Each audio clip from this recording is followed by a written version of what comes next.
Hi all, welcome back to my channel. ನಾನಿವತ್ತು ರಂಗೋಲಿ ಎಲ್ಲ ಹಾಕ್ಬಿಟ್ಟು ಗುರುವಾರ ಆಗಿದ್ರಿಂದ ರಾಯರ್ ಪೂಜೆ ಕೂಡ ಇತ್ತು ನಂದಿವತ್ತು. ಮನೇಲಿ ದೇವ್ರ ಪೂಜೆ ಎಲ್ಲ ಮುಗಿಸಿ ಹಾಗೇನೆ ರಾಯರ್ ಪೂಜೆಗೂ ಎಲ್ಲ ರೆಡಿ ಮಾಡ್ಕೊಂಡು ರಾಯರ್ ಪೂಜೆನೂ ಮುಗಿಸಿದೆ. ಏನಪ್ಪ ಇವತ್ತು ಮಾಡೋದು ಅನ್ನೋ ಅಷ್ಟರಲ್ಲಿ ನಮ್ಮನೆಯವರು ಅವರೆಕಾಳು ಪಲ್ಯ ಮತ್ತೆ ರೊಟ್ಟಿ ಬೇಕು ಅಂದ್ರು. ಅವ್ರಿಗೆ ತುಂಬಾನೇ ಇಷ್ಟ. ಅದಕ್ಕೋಸ್ಕರ ನಮ್ಮ ಆಂಟಿ ಮನೆಯಿಂದನೇ ನಾನು ಅವರೆಕಾಳು ತಗೊಂಡ್ ಬಂದಿದ್ದೆ, ಅವ್ರು ಬೆಳಿತಾರೆ. ಸೊ ಅದನ್ನ ಇಲ್ಲಿ ಕುಕ್ಕರ್ಗೆ ಬೇಯಕ್ಕೆ ಇಟ್ಬಿಟ್ಟು ಸ್ವಲ್ಪ ನೀರು ಹಾಕಿ ಸ್ವಲ್ಪ ಉಪ್ಪು ಹಾಕಿ ರೊಟ್ಟಿ ಮಾಡಕ್ಕೆ ರೆಡಿ ಮಾಡ್ಕೊಂಡೆ. ಹಾಗೇನೆ ನೀರ್ ಕುದಿ ಬಂದ ತಕ್ಷಣನೇ ಹಿಟ್ಟು ಹಾಕ್ಬಿಟ್ಟು ಚೆನ್ನಾಗಿ ತಿರ್ಗಿಸ್ಬೇಕು, ಗಂಟ್ ಬರ್ಲೇಬಾರ್ದು ಎಲ್ಲೂ. ಯಾಕಂದ್ರೆ ರೊಟ್ಟಿ ಮಾಡಬೇಕಾದ್ರೆ ಚೆನ್ನಾಗಾಗಲ್ಲ, ಅದು ತುಂಬಾ ಹರಿದೋಗತ್ತೆ ರೊಟ್ಟಿ. ಹಾಗೇನೆ ನಾನು ಇವತ್ತು ಬೆಂಗಳೂರು ಉತ್ಸವನೂ ಕೂಡ ಶೂಟ್ ಮಾಡಕ್ ಹೋಗ್ಬೇಕಾಗಿತ್ತು, ಅದಕ್ಕೋಸ್ಕರ ಜಲ್ದಿ ಜಲ್ದಿ ಎಲ್ಲ ಮುಗಿಸ್ತಾ ಇದ್ದೆ. ಒಂದ್ ಬಾಣ್ಲಿಗೆ ಎಣ್ಣೆ, ಸಾಸಿವೆ, ಜೀರಿಗೆ, ಕರಿಬೇವು, ಬೆಳ್ಳುಳ್ಳಿ ಎಲ್ಲದನ್ನು ಹಾಕೊಂಡು ಹಸಿಮೆಣಸಿನ್ಕಾಯಿನ ಮಿಕ್ಸ್ ಮಾಡಿ ನೀರುಳ್ಳಿ ಮತ್ತೆ ಟೊಮೆಟೊ ಎರಡನ್ನೂ ಹಾಕಿ ಚೆನ್ನಾಗಿ ಫ್ರೈ ಮಾಡ್ಕೊಳ್ತಾ ಇದ್ದೀನಿ.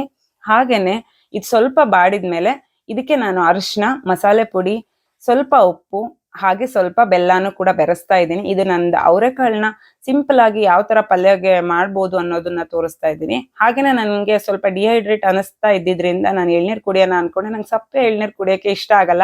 ಈ ತರ ಮಾಡ್ಕೊಂಡು ಕುಡಿಯೋದ್ರಿಂದ ದೇಹಕ್ಕೂ ಕೂಡ ತುಂಬಾನೇ ತಂಪು.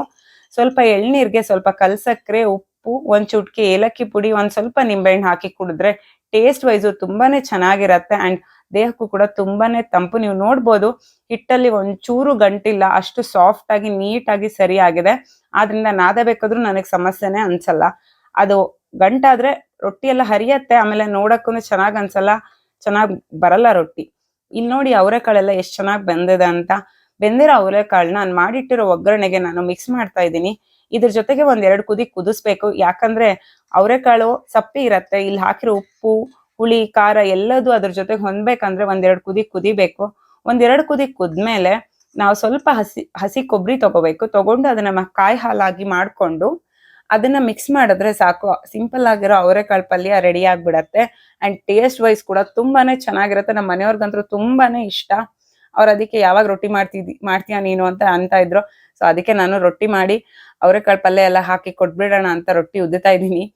ಅಂಡ್ ಅವ್ರಿಗೆ ರೊಟ್ಟಿ ಜೊತೆಗೆ ಹಸಿಮೆಣಸಿನ್ಕಾಯಿ ಇದ್ರೆ ತುಂಬಾನೇ ಇಷ್ಟ. ಖಾರ ಚಟ್ನಿ ಮತ್ತೆ ಹಸಿಮೆಣಸಿನ್ಕಾಯಿ ಸ್ವಲ್ಪ ಫ್ರೈ ಮಾಡಿ ಸ್ವಲ್ಪ ಸುಟ್ಟು ಸ್ವಲ್ಪ ಉಪ್ಪು ಹಾಕಿ ಕೊಟ್ಬಿಟ್ರೆ ಅವ್ರಿಗೆ ತುಂಬಾನೇ ಇಷ್ಟ. ಅದಕ್ಕೋಸ್ಕರ ನಾನಿಲ್ಲಿ ರೊಟ್ಟಿ ಗಿಟ್ಟಿ ಎಲ್ಲ ಬೇಯಿಸ್ಕೊಂಡು ರೆಡಿ ಮಾಡ್ತಾ ಇದ್ದೀನಿ. ಇದಾಗಿತ್ತು ನಂದು ಇವತ್ತಿನ ಬ್ಲಾಗ್.